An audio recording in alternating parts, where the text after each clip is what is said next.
Ladies and gentlemen, kings and queens, entrepreneurs and empire builders, let me tell you something you might not have heard before. You don't get what you want. You get what you are. People walk around wanting the mansion, wanting the millions, wanting the meaningful relationships, but they never stop and ask, am I the kind of person who attracts that kind of life? You don't get what you want, you get what you are. Manifestation begins with identity, not desire. Let's start where most people skip, identity. If you're trying to manifest something new while clinging to an outdated version of yourself, you're fighting a losing battle. Because here's the truth, you don't manifest from what you want, you manifest from who you are. The subconscious mind doesn't respond to wishful thinking. It responds to patterns, it responds to internal consistency. You can't say, I want to be wealthy, while identifying with being broke, struggling, or just getting by. You're literally setting up cognitive dissonance, and your brain will always find a way to protect the identity it believes is most true. Now, here's where most people get stuck. They try to change the external new habits, new routines, maybe even a new job, but they never go deeper and reconstruct the internal identity that drives it all. Listen, the brain is not designed to make you successful. It's designed to keep you safe. So if your internal story is that you're unworthy, unlucky, or undeserving, your mind will sabotage every opportunity that threatens to prove that story wrong. If you want different results, you need to tell yourself a different story, and believe it, identity is not fixed. It's formed by repetition, by intention, and by the words you speak over yourself daily. Start affirming who you choose to be, not just what you hope to have. Because when you change your identity, you don't chase success. Success is drawn to who you've become. Faith is the currency of the invisible. You must believe it before you see it.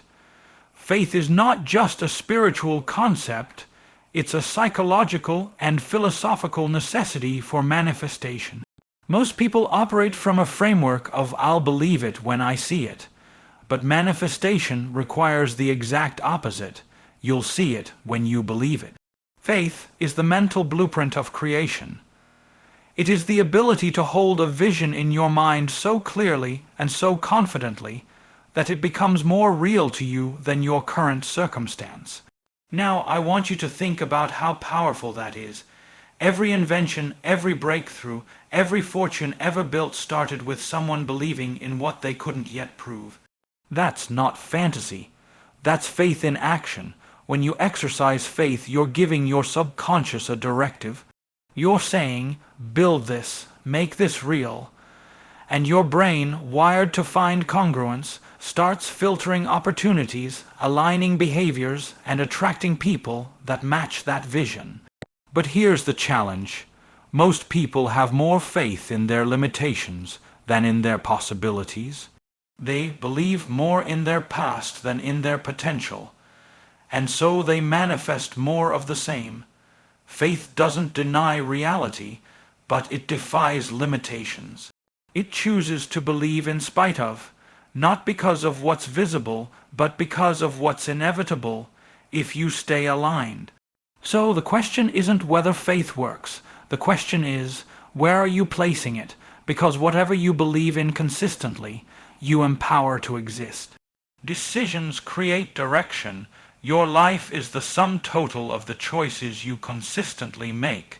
Let's clear something up. Your life is not the result of chance. It's the result of choices.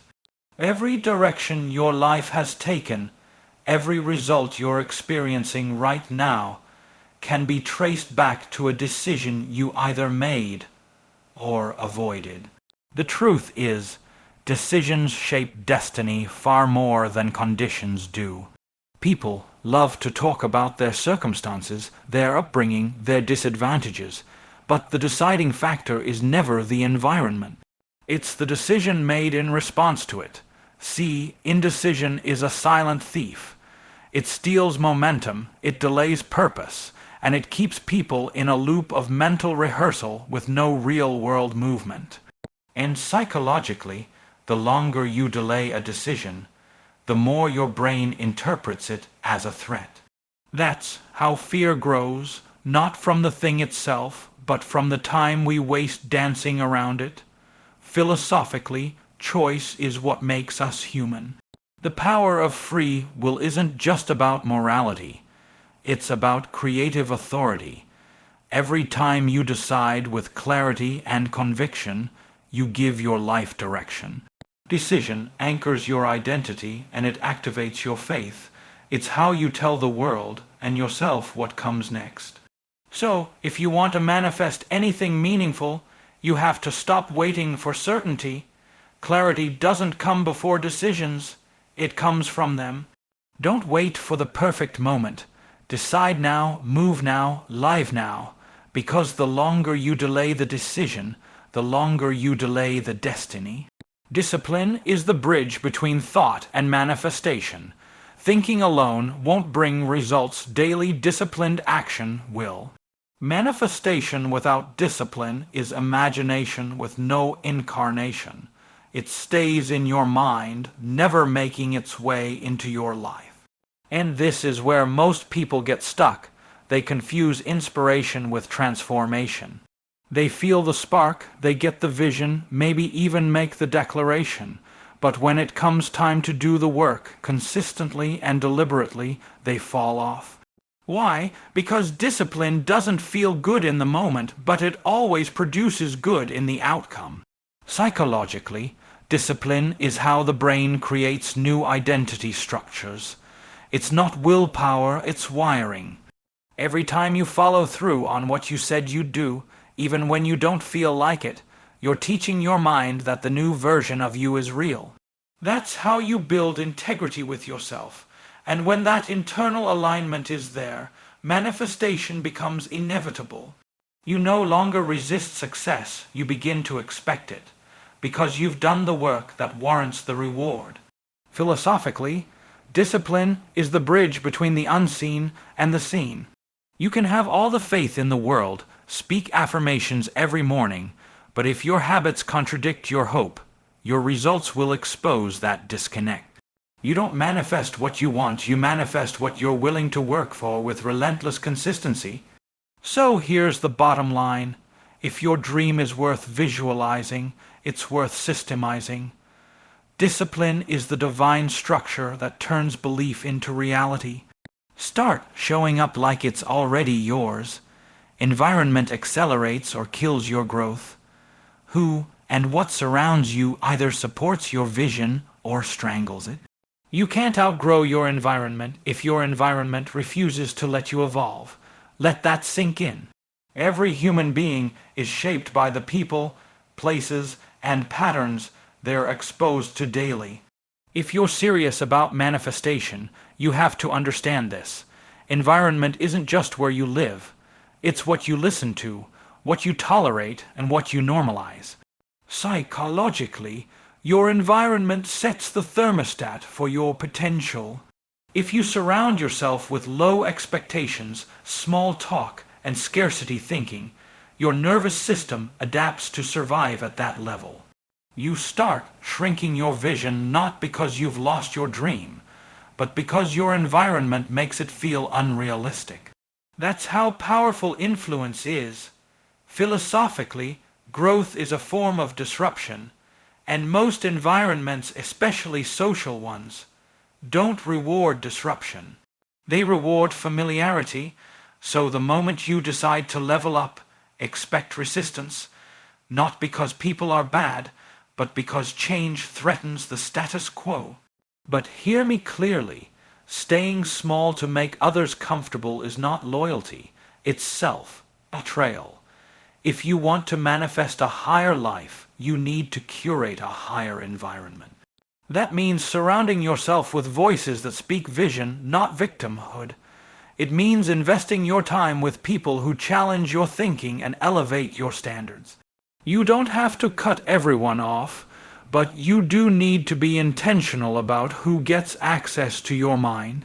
Because at the end of the day, your environment will either stretch you toward your destiny or suffocate you where you stand. Choose wisely. Speak what you seek until you see what you said. Your words shape your reality. Speak with conviction and alignment. Words are not just sounds, they are seeds. Every time you speak, you're planting a future. The power of language is one of the most overlooked tools in manifestation.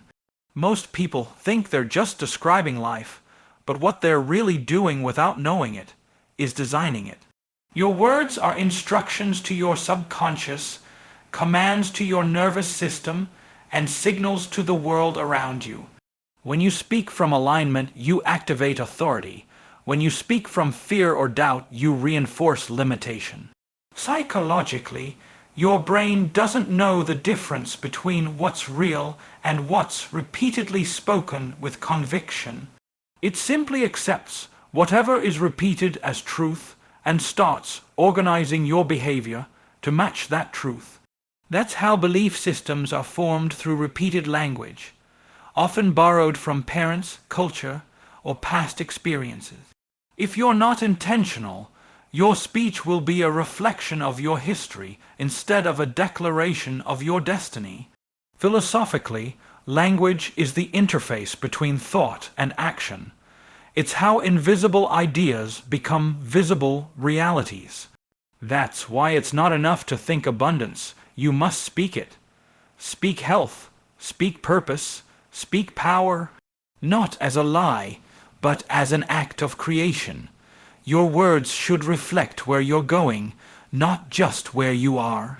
So here's the invitation. Speak what you seek, even when your senses say otherwise.